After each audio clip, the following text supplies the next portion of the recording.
पीछे हो ना, सर पे थोड़ी शेड होगी, सर पे थोड़ी शेड होगी। आप कौन हो? को पीछे हो यार, आप मेरे साथ हैं, मेरे साथ हैं। मैं महिला, मैं तो महिला हूँ ना। तेरे को पकड़ना नहीं आप मेरे हाथ में लगा रही हूँ, महिला हूँ, महिला हूँ। मैं तेरे पीछे न करे, मैं भी तो महिला हूँ। बात क्यों नहीं करने दे रहे? बदतमीजी कर रहा है ना? अरे कोई आपसे बदतमीजी नहीं कर रहा, कोई बदतमीजी नहीं।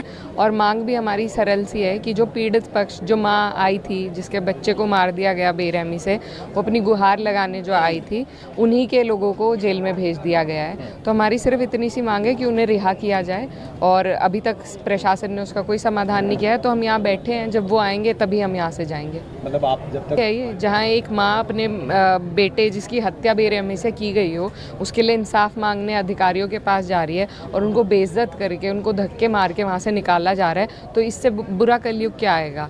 और यही सरकार है जो लॉ एंड ऑर्डर की दुहाई देती है। आज इनके अधिकारी, एक बुजुर्ग माँ जो पीड़ित है, जो परेशान है, वो अपनी गुहार लेकर आई, उनकी नहीं सुन सकते। एक जनप्रतिनिधि, इलेक्टेड जनप्रतिनिधि के साथ वो वहाँ पहुँची हैं, तो आम जनता तो इनके दर तक पहुँच ही नहीं पाएगी। ये इनके लॉ एंड ऑर्डर की हालात है, और ये राम राज्य है जो ये दिखा रहे हैं आज।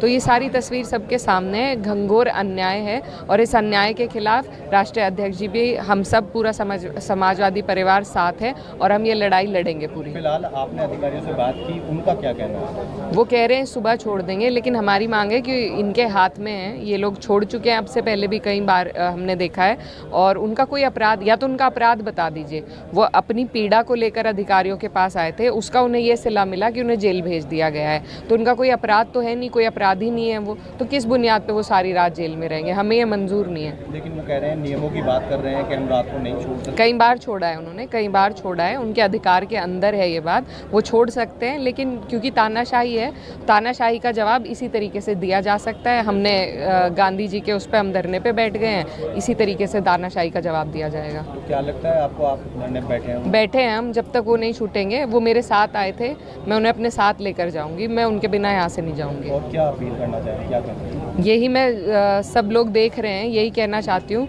कि आज ये उस समाज के साथ हो रहा है जो हमेशा से भाजपा का सपोर्टर रहा है, और जिन लोगों को पीड़ा थी वो लोग भी खुद भाजपा को आज तक वोट देते आए हैं, कश्यप समाज के लोग हैं।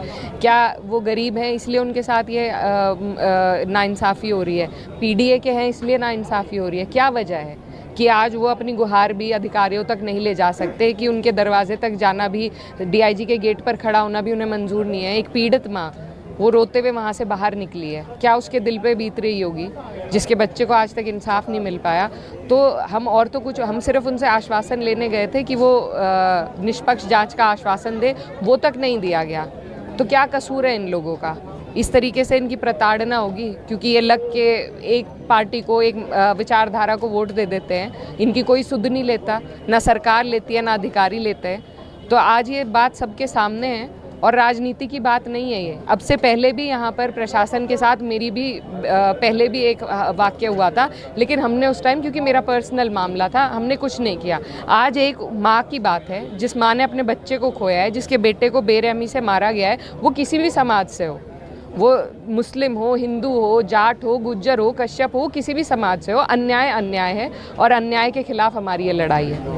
विपक्ष भी, जो भाजपा है, वो कह रहे हैं कि अगर कश्यप समाज के ना होते तो शायद इतनी राजनीति ना हो। देखिए, 20-25 दिन हुए हैं जब से वो बच्चा, वो लड़का जिसकी बेरहमी से हत्या कर दी गई, 20-25 दिन, और जो लोग इसमें राजनीति करना चाह रहे हैं, हम लोगों ने सिर्फ वहाँ जाकर अपनी संवेदना व्यक्त करी। अगर उनके लोग, भाजपा के लोग, अगर इन लोगों के प्रति जागरूक होते, थोड़ी संवेदना रखते, तो वो इन्हें इंसाफ दिला चुके होते अब तक। इन्हें हमारे पास आने की ज़रूरत नहीं थी। 20-25 दिन गुजरने के बाद जब इनकी कहीं सुनवाई नहीं हुई, तब ये मेरे पास आए, और मैंने इनसे कहा कि मैं आपको लेके चलूँगी, जहाँ आप कहोगे मैं लेके चलूँगी। ये मेरा फ़र्ज़ भी है, मेरे लिए, मेरे सभी लोग, चाहे उन्होंने मुझे वोट दिया है या नहीं दिया है, अगर उनके साथ नाइंसाफ़ी है तो वो मेरे साथ नाइंसाफ़ी है। मैं उन्हें लेकर गई और उनकी बात कराई, तो ये सिला हमें दिया। इस तरीके से हमसे बात की गई। एक बुजुर्ग महिला रोते हुए दफ्तर से बाहर निकली है, ये दस्तूर है, ये कानून व्यवस्था है इनकी। तो इसमें कोई राजनीति की बात नहीं है। हम वहाँ से चुपचाप निकल गए थे, तानाशाही करते हुए उन पर कार्रवाई की गई, उसके बाद हम यहाँ पर आए हैं। हम लोग जा चुके थे वहाँ से, लेकिन फिर से उन लोगों को पकड़ के मुझे महिला थाने भेजा गया, उन्हें दूसरे थाने भेजा गया, वहाँ से उनको जेल में भेजा गया, हमें धोखे में रखकर। तो जिस तरीके से धोखा इन लोगों ने करा है, उन पे तानाशाही करके पीड़ित पक्ष को जेल भेजने का काम किया है, इससे बड़ा अन्याय हमने नहीं देखा होते हुए, और इस अन्याय के खिलाफ हम लड़ते रहेंगे। सूचना ये है प्रशासन की ओर से कि आप लोग वहाँ पर लोगों को इकट्ठा करने की कोशिश कर रहे थे, जिसके बाद जाम लगना और अन्य जो कानूनी, हम केवल वीडियो भी है वहाँ की, हम केवल 5 से 7 लोग थे और वहाँ हम पार्किंग की जगह पर खड़े थे, हम रोड पे भी नहीं थे, उसकी भी वीडियो है। हम वहाँ से जा ही रहे थे, हमें डीआईजी साहब ने कहा था कि दूसरी एप्लीकेशन दे दो। उस एप्लीकेशन की बात अगर डीआईजी साहब ने उन्हें अपने कमरे से बाहर निकाल दिया तो हम तो उनसे बात करके जाएंगे ना, उनकी तसल्ली करेंगे। प्रशासन के पास हम तसल्ली के लिए ही गए थे, वो तो वो कर नहीं पाए। आखिर जो पीड़ित पक्ष है वो उनसे हमें तो तसल्ली उन्हें देने का हमारा फ़र्ज़ था, वही हम उनसे बात कर रहे थे। क्या 2 बात करना, डीआईजी के घर के बाहर खड़े होकर 2 बात करना गुनाह है? हम वहाँ सिर्फ 5 से 7 लोग थे, आप वीडियो उठाकर देख लीजिए। आप कसूर बताइए, अगर हम कसूरवार हैं हम सज़ा के लिए तैयार हैं, लेकिन हम कसूरवार बिल्कुल नहीं है। ये सरासर तानाशाही है और इस तरीके से आज इनके साथ है, कल को किसी के भी साथ होगा, और ये अन्याय हम सब देख रहे हैं, इसलिए सब यहाँ पर एकजुट हैं कि आज उनके साथ है, कल को हमारे साथ यही वारदात हो सकती है। तो कोई कहाँ जाएगा, किसके पास अपनी गुहार लेकर जाएगा? तो आज इस अन्याय के खिलाफ हम यहीं बैठेंगे जब तक हम अपने लोगों को, जिनको मैं अपने साथ लाई थी, अपने साथ नहीं ले जाऊंगी। मैं